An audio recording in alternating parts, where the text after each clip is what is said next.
Assalamualaikum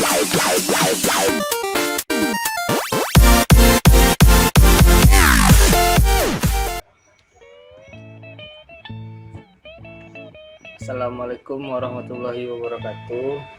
Baiklah, kami akan mempresentasikan tugas kelompok mata kuliah Hukum Ketenaga-kerjaan dan K3.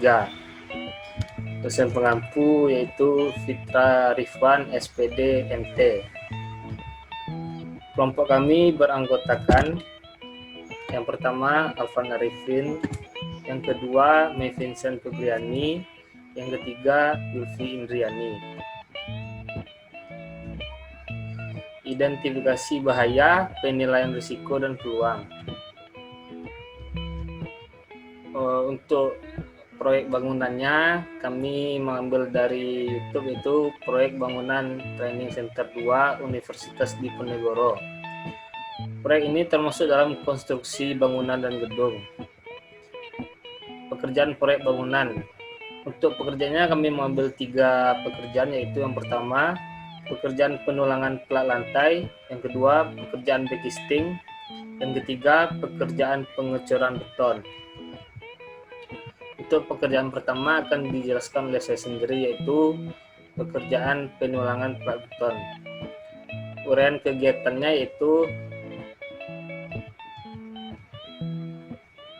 untuk tingkat risikonya termasuk dalam kategori 3. Untuk kerugian pada manusia yang pertama yaitu tertimpa besi saat pengangkatan besi dengan cara manual sehingga menyebabkan memar. Yang kedua, terjepit besi saat proses pemotongan besi tulangan. Yang ketiga, pekerja tertusuk potongan besi akibat terpeleset saat proses pemasangan besi tulangan sehingga menyebabkan luka robek pada pekerja atau terjadinya fatality. Yang keempat, pekerja tertimpa besi saat proses pengangkutan dengan kren. Risiko memar, keseleo atau lecet. Yang kelima, pekerja kehilangan fokus saat proses pemasangan besi tulangan sehingga terpeleset dan terjatuh menimpa besi tulangan. Untuk kerugian pada peralatannya, yang pertama yaitu rusaknya bar cutter akibat penggunaan yang berlebihan sehingga harus diganti. Yang kedua, sling tower crane putus karena kelebihan muatan, tetapi hal ini sangat jarang terjadi.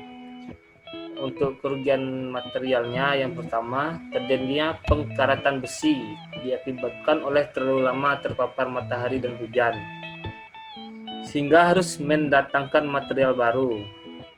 Untuk kerugian pada lingkungan, yang pertama itu tercemarnya lingkungan karena limbah yang tidak dikelola dengan baik, dan kedua, kerugian material pada masyarakat.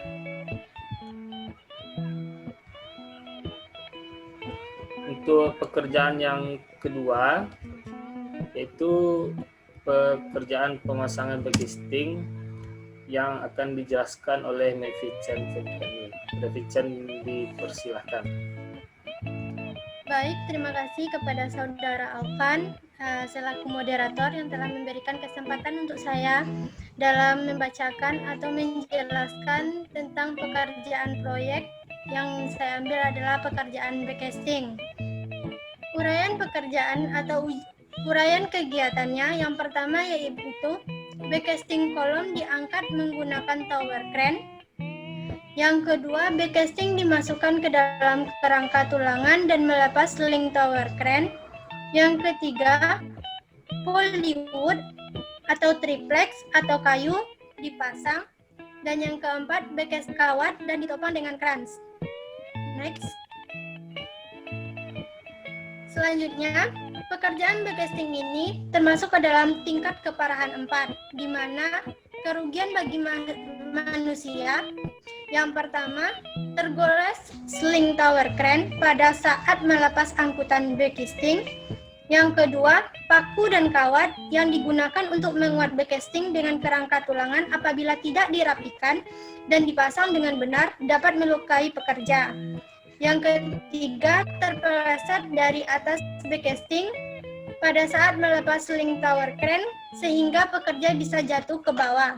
Next. Yang keempat, Pekerja yang memasang backcasting di ujung bangunan bisa terjatuh dari ketinggian karena tidak ada pagar pengaman dan penggunaan sabuk pengaman. Yang kelima, angin yang kencang dapat mengganggu pekerjaan tower crane pada saat mengangkut bahan material. Dan yang keenam, sling tower crane putus karena kelebihan muatan material dan menimpa pekerja yang berada di bawahnya. Next.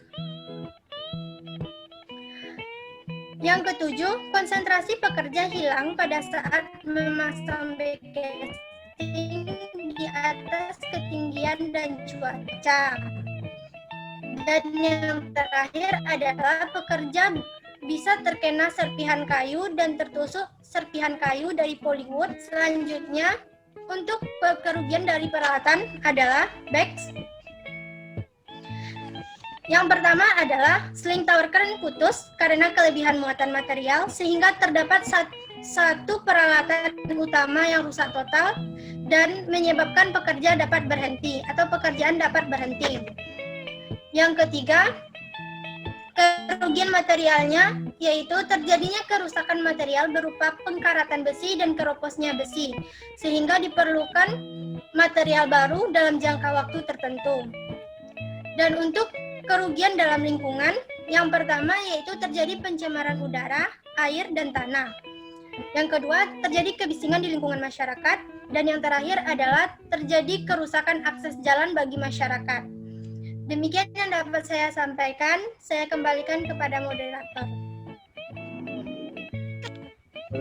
Terima kasih kepada Vincent. Selanjutnya pekerjaan yang ketiga yaitu pekerjaan pengecoran yang akan dijelaskan kepada saudari Wilfi Indriani. Kepada Wilfi dipersilahkan.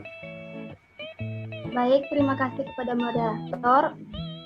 Kali ini saya akan menjelaskan pekerjaan pengecoran beton yang mana uraian pekerjaannya yaitu pengecoran dilakukan setelah dilakukannya proses pemasangan tulangan dan backcasting. Lalu dilakukan uji slam, kemudian campuran beton dituang ke dalam cetakan menggunakan bucket yang dibantu dengan alat berat maupun melalui pipa.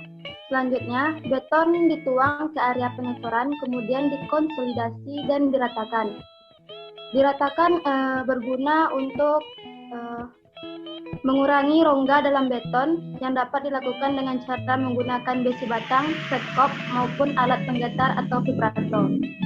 Selanjutnya, setelah dibiarkan beton mengering, pada saat mengering, suhu dan kelembapan beton harus dijaga untuk menghindari retak dengan cara memberi penutup yang basah di atas permukaannya atau langsung menyemprotkan air di atas permukaan beton. Selanjutnya yaitu tingkat resiko yang saya ambil dalam pengerjaan pengecoran beton ini yaitu tingkat 3, yang mana kerugian pada manusianya pekerja dapat jatuh dari ketinggian sehingga mengalami cedera seperti patah tulang hingga kematian. Lalu pekerja terkena percikan beton sehingga mengalami luka ringan. Kemudian pekerja terhimpit talang truk, melon, dan concrete pump. Lalu luka gores akibat vibrato, kemudian pekerja kejatuhan material, terhirup debu semen, dan terpeleset saat menaiki atau menuruni tangga. Kerugian pada peralatan yaitu lepasnya pipa trim, kemudian rusaknya alat akibat terlalu sering dipakai. Kerugian pada material yaitu slam terlalu rendah, beton terlalu encer karena terlalu banyak air, dan beton retak. Kerugian untuk lingkungan yaitu sisa beton tercecer di jalan, peningkatan kebisingan karena alat berat, kemudian limbah B3 berupa oli bekas dari alat berat. Sekian penjelasan dari saya, kembali ke moderator.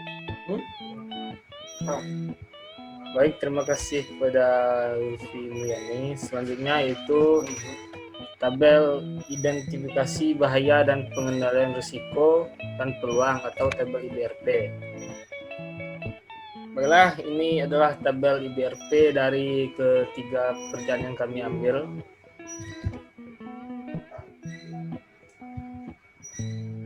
Selanjutnya kesimpulan.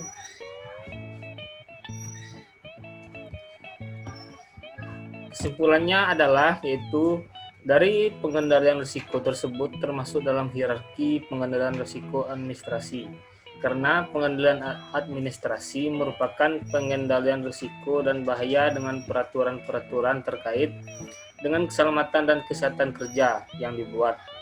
Contoh pengendalian administrasi adalah melaksanakan inspeksi keselamatan terhadap peralatan secara periodik, melaksanakan pelatihan, mengatur keselamatan dan kesehatan kerja pada aktivitas kontraktor, melaksanakan safety induction, memastikan operator forklift sudah mendapatkan lisensi yang diwajibkan, menyediakan instruksi kerja untuk melaporkan kecelakaan, mengganti shift kerja, menempatkan pekerja sesuai dengan kemampuan dan risiko pekerja. Baiklah, itu saja yang dapat kami tampilkan. Kalau ada kesalahan kami mohon maaf. Kami undur diri. Assalamualaikum warahmatullahi wabarakatuh. Assalamualaikum warahmatullahi wabarakatuh.